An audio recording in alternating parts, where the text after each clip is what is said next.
Welcome, everybody, to The World is a Mess. I just want to steampunk it. This is episode 61.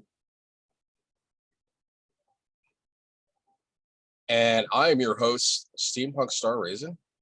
I'm here in North Hollywood, California.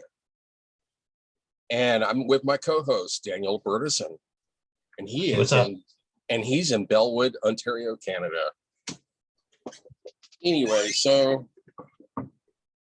I just got back from the Cinemark in North Hollywood, and I got a matinee, which was a lot cheaper than waiting till the evening. And I went to the 250 showing of Doctor Strange and the Multiverse of Madness. It had gotten some mixed reviews. I know Beyond the Trailer didn't really like it, but I liked it. I thought it was pretty good. It did have some flaws, but I thought it pleasantly surprised me. It almost feels like Sam Raimi brought in like some of the demons from Evil Dead. It kind of feels like a crossover with Evil Dead. What did you think of Doctor Strange? I loved it. It was so good. I mean, it was nice, but I was hoping for more cameos and more universes. Well, and I thought it was unbelievable that Scarlet Witch was able to kill Professor X. Oh, spoiler alert! If those of you hadn't seen it, this is a spoiler review. I thought it. When I was in the audience cheered when they saw Patrick Stewart as Professor X. But the problem is that he got killed relatively easy by the Scarlet Witch, and that was kind of a little bit of a letdown. But yeah, it seems like that's all that Professor X ever does nowadays. In the last two movies that he was in, he dies. But yeah, and she essentially went full evil, and she killed the entire Illuminati, or almost everybody of the Illuminati except for that one guy in the green suit. But I was really surprised. I thought, based on the first teaser trailer, I thought maybe it was going to be Doctor Strange evil half that was going to be the main villain. Evil Doctor Strange was in there, the one that had the Darkhold, but he was only a bit villain, that was only in the film for a few minutes. Scarlet Witch was pretty much the main villain of the film, and she killed so many people. She went full like Anakin Skywalker. She went from being a good guy to being a bad person, a good person to a bad person. Yeah, she started killing everybody at Carmartage. Carmartage. I don't know how you pronounce it, but yeah, she killed everybody there just to get to America Chavez, and and then she followed. Well, yeah, she followed Doctor Strange through the multiverse, and she found exactly where he was. In what universe he was in, and she used a Darkhold to take over that Wanda in that universe. Yeah, that was interesting, and it kind of contradicts what they had said in WandaVision. They said that she was a Nexus being, so that means that she was the Scarlet Witch, and there was no variance of the Scarlet Witch, that she would be the same person in every universe, but apparently not. Apparently there's other versions of Wanda. And so, I think they traveled to they're from Earth 616. That's the main universe. Yeah. And I think they traveled to Earth 893 or something. Yeah. It was interesting. Overall, I would give the movie like an 8 on a scale of 1 to 10. I did think at the end when he got the third eye that was a little bit hokey the way they did it. It kind of reminded me of an Evil Dead movie with the cheesy, the dark humor. Wait a second. The Illuminati Earth was Earth 838.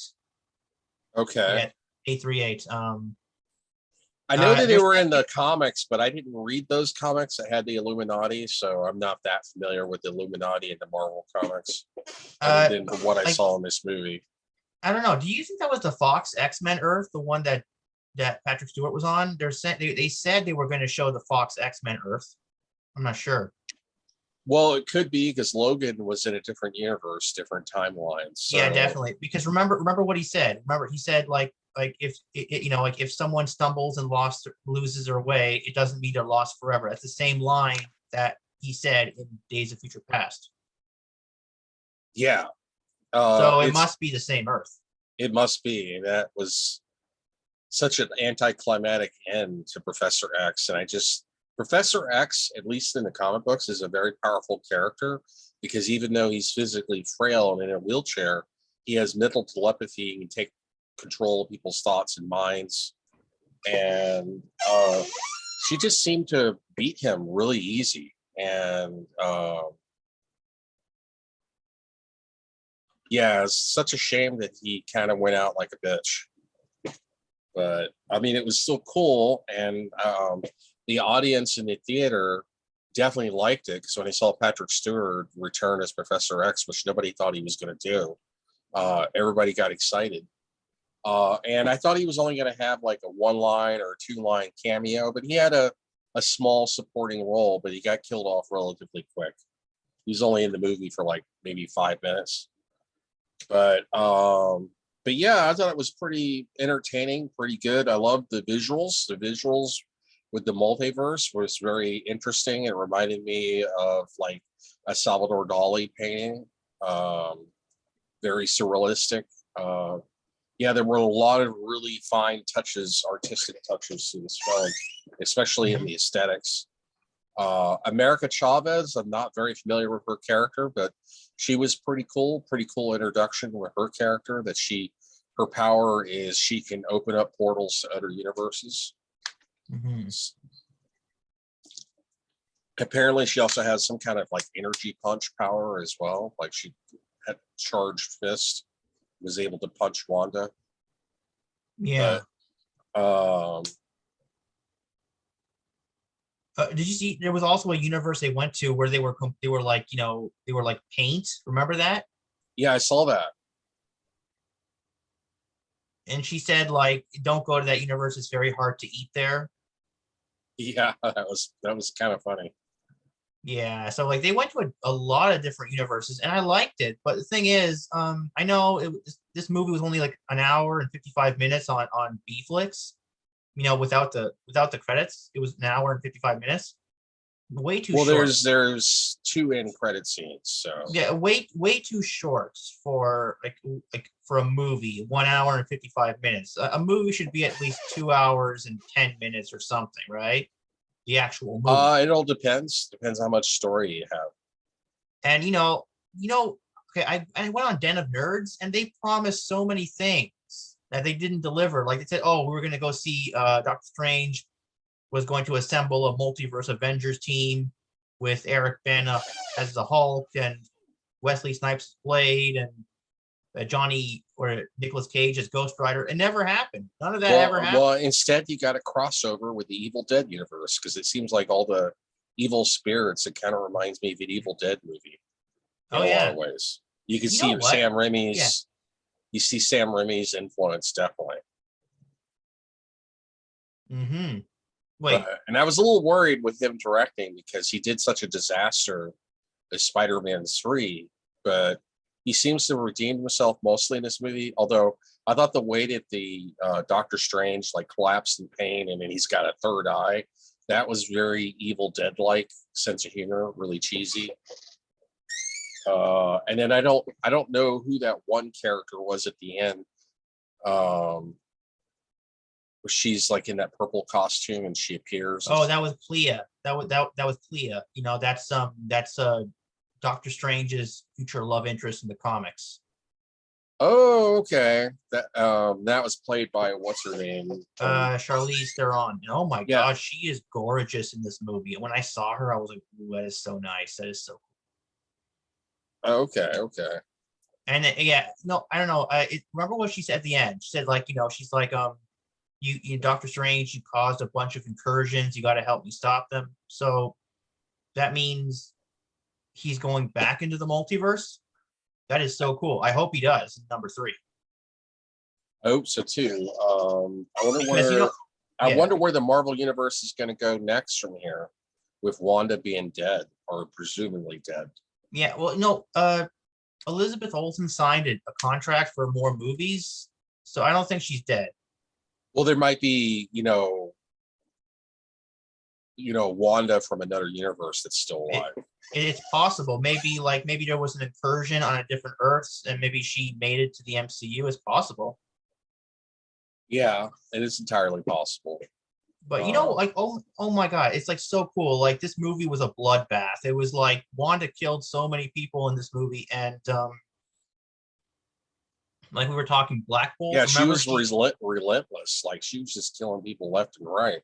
Like, remember Black Bolt? She sealed his mouth shut, and yeah, that was very, like, she defeated him pretty easy. yeah. I hated it. I really hated it when I was happy when she killed John Krasinski's Mr. Fantastic, because I'm just hold on. First of You all, okay? What's going on? oh yeah, that was just a little bit of acid reflux. But okay, like, first of all, Mr. Fantastic. I don't understand why people like the Fantastic Four so much. I just don't care about the character. And oh my God, John Krasinski as Mr. Fantastic has been, everybody's shouting, we want John Krasinski as Mr. Fantastic. Dude, I mean, I'm just so sick and tired of it. So that I was so happy when Wanda killed him, right? Now this is something I can tell Joe. I'm like, hey, Joe, you like Fantastic Four and you can't stop talking about it? Well, guess what? Wanda killed Mr. Fantastic. Well, they've never really done a proper Fantastic Four movie. I mean, the last one was a disaster. It was an epic box office bomb, and it wasn't really that good of a story. And the previous 2 Fantastic Four movies before that, before the reboot, were just kind of mediocre at best. I liked the way they portrayed Doctor Doom in the previous Fantastic Four movies, but I didn't like his voice. His voice was too high pitched. He didn't sound evil or menacing. And I didn't like how they had made a different version of Doctor Doom where he doesn't build armor or use technology, just he's mutated and the armor is a part of him physically. Yeah, they haven't really done a proper version of Doctor Doom, and they haven't really done a proper version of Fantastic Four. I would hope to see that with the MCU version. We'll see going forward. Mm-hmm. But we shall see. But overall, I thought it was a good movie. I thought it was very visually entertaining. It was darker and edgier than I expected, and bloodier than I expected.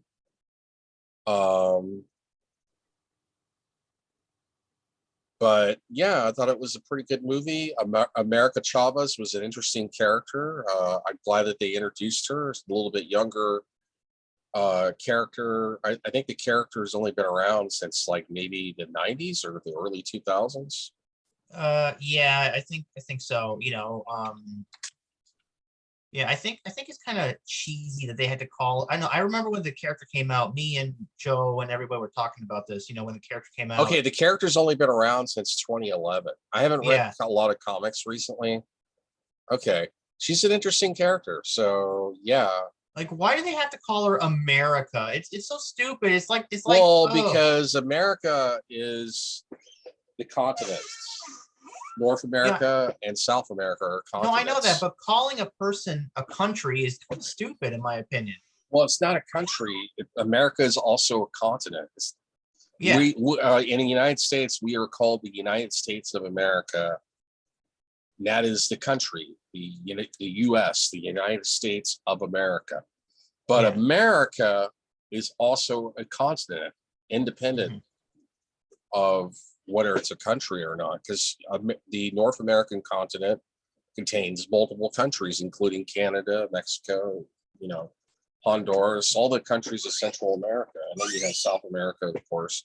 You have the Americas. So there's nothing wrong with calling somebody America. I had no problem with that. Yeah. So you know, I mean the character is pretty cool. You know, she can travel the multiverse. Apparently Doctor Strange cannot. I thought he would learn how to do it eventually, but because from what we learn in Doctor Strange 1, they get their powers from the multiverse. Apparently the Ancient One can travel the multiverse. At least it was implied. Okay, well,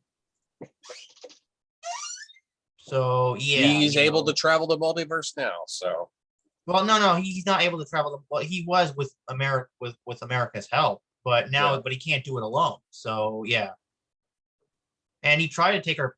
No, remember, Defender Strange tried to take her power, right? yeah, But he failed. He was killed, and you know, yeah.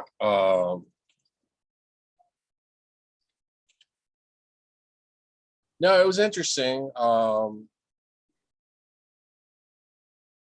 yeah, I thought it was a good, entertaining movie. Any other last words about Doctor Strange and the Multiverse of Madness before we um, move on to? Oh, I will say this because I know beyond the trailer, she had mixed feelings at the movie. She really didn't like it, but I did like how Wanda. There was that scene where she dreamed about her kids, and then she woke up, and then her kids weren't there, and she became really depressed. And I think her depression combined with the dark hold is a reasonable explanation why she went mad and just went crazy and started murdering people left and right. I mean, it doesn't justify it, of course, but you can, the dark hold definitely corrupted her. But anyway, moving on. So any last words before we move on to the next topic? um, like I don't like how they killed off Doctor Strange. No, sorry, Professor X. I don't like that, and Yeah, that was very anticlimactic, and it made Professor X seem not very powerful. I mean, this is his final performance. That's it. Like this is his final performance, and like, oh, that's just like, whatever. I hope we see him in Secret Wars if they do it. I mean, they could get Hugh Jackman and another Professor X as in Secret Wars, but I don't know if he would. I hope so. Well, I think what you could do is you could make a latex dummy replica of Professor X, and then just put the latex replica dummy in a wheelchair, and then just dub it over with a mic, and there you go. You can have Yeah, a likeness of Patrick Stewart playing Professor X for an unlimited amount of time. that'd be cool. Anyway, I was being sarcastic, but yeah. Anyway, so I guess we'll move on to the next topic. The season finale of Picard, season 2, episode 10. It was kind of sad, but in a disappointing way. I'm hoping season 3 will be better, but they never really explain why Q is dying. He just says goodbye, and it's not really explained. It's really poor, lazy writing. I guess it's just a lazy way of writing the character off. And, he lost his powers before, but then he gets them back and he's able to send them back to the future. And Captain Rios stays in the past, thus contaminating the timeline. It makes no sense.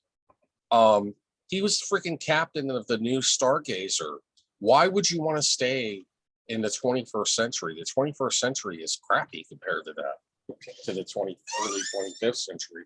I would love to be in the future and have food replicators and have all that technology and be able to travel, have interstellar travel and the advanced medical technology, instead of living in America in the 21st century where you're not even sure if you can get proper health care because everything's too expensive here. But so that made no sense to me from a character motive point of view. And there was no explanation of why Q was dying. He just like, goodbye, I'm dying.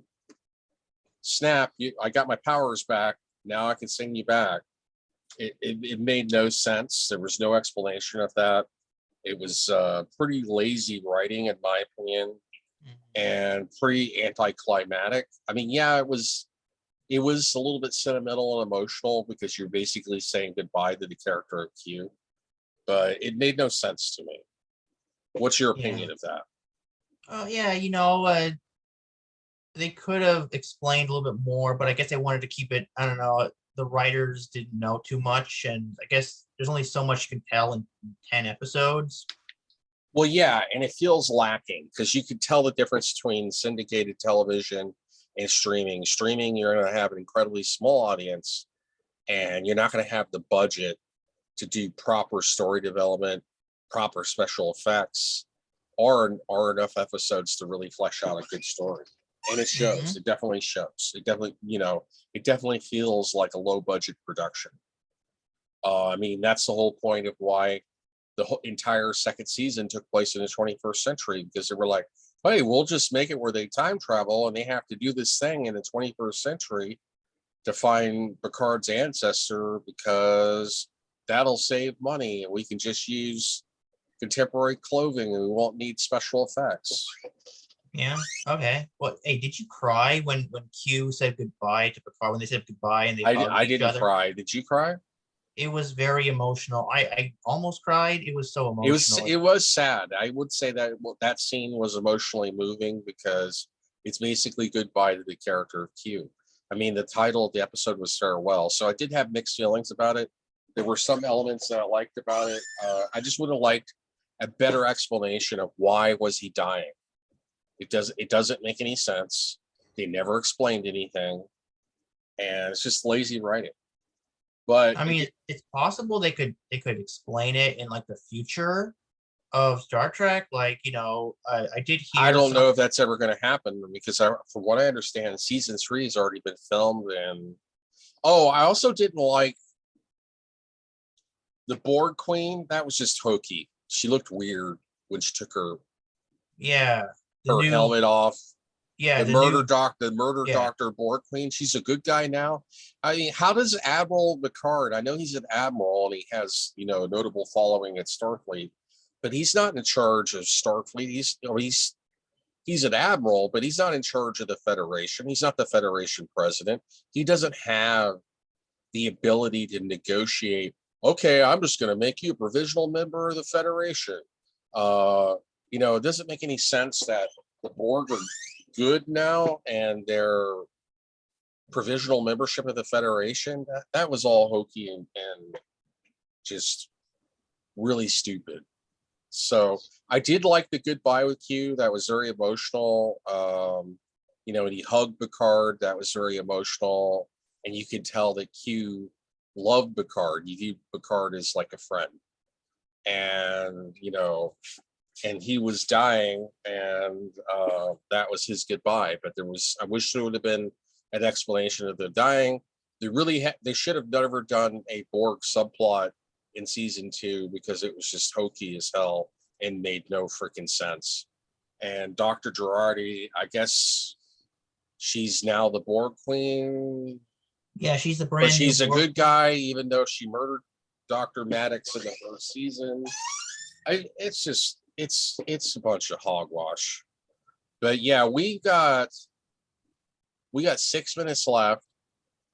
I was going to move on to the next review. I wanted to talk about Strange New Worlds. But wait, first of all, I want to say, episode 1. I'm pretty much wrap on that because we only got 6 minutes. Okay. Last thoughts before we move on to Strange New Worlds. What's going on? I thought it was very interesting where, a transwarp hub was created, and they said, "Oh, who created it?" And they're like, "Well, that answer remains elusive." But it just seems hokey. I mean, they had, in Star Trek Voyager, they destroyed the transwarp hub, so it makes no sense. There's no continuity. It makes no sense. I don't like the murder doctor as the Borg Queen. Makes no sense. It was just stupid. But they said it is tied. on the other side of that transport pub, there is a new threat coming to the quadrant. So like new threat. Whatever, Yeah. whatever. You know, I'm 2 seasons of crap. I'm Oh, over also, it. what do you think about Will Wheaton coming back? Dude, you gotta love that. You know what? Oh, that was kind of hokey as well because he had rejoined Starfleet and Star Trek Nemesis. He had a cameo in Nemesis. There Yeah, was but no now he's a watcher. explanation. They just insert him in there. It felt out of place, out of character. I mean, yeah, they were building up at the end of Next Generation when it was still on television that he was a traveler, but then they brought him back for a cameo in Nemesis, and there was a whole deleted scene on the extras on the DVD where he even had like a couple of lines of dialogue, and he had rejoined the Federation. So it made no sense. It just, they're going hokey again, out of character, out of place. I don't know. And it was just kind of goofy. Yeah, and where did they go after But he recruited? yeah, I want to, we only got about 4 minutes left. Let's move on. Right. Picard season 2 was crap. The season finale was crap. I mean, it was a little bit emotional because you get to say goodbye to the character. You get to say goodbye to the character of Q, but there was no explanation. Overall, on a scale of 1 to 10, I would give the episode a 4.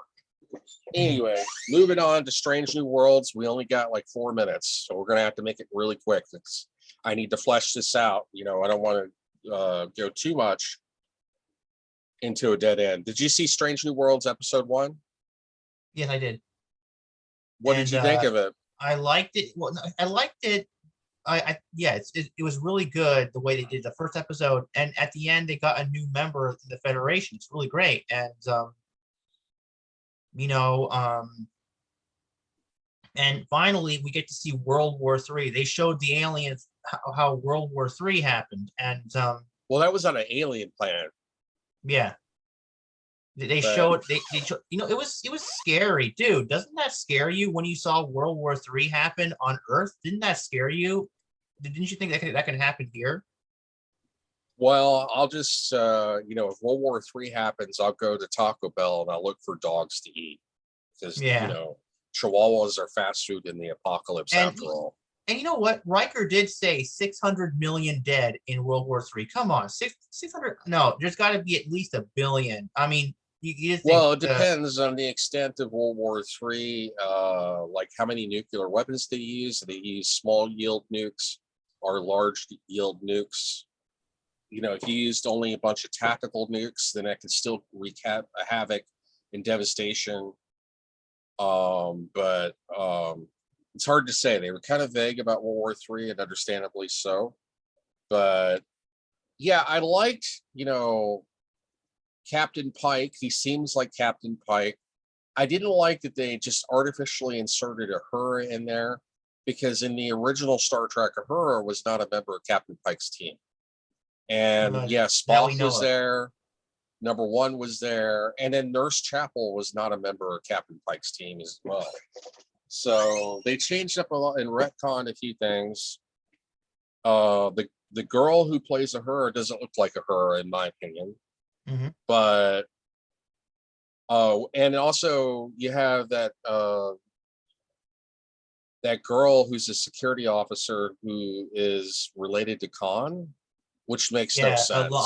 So I'm a little worried that they're going to go back into this continuity error. The episode was kind of okay. It wasn't great. I didn't really feel like the alien civilization that they beamed down to help prevent them from having world war was very well fleshed out.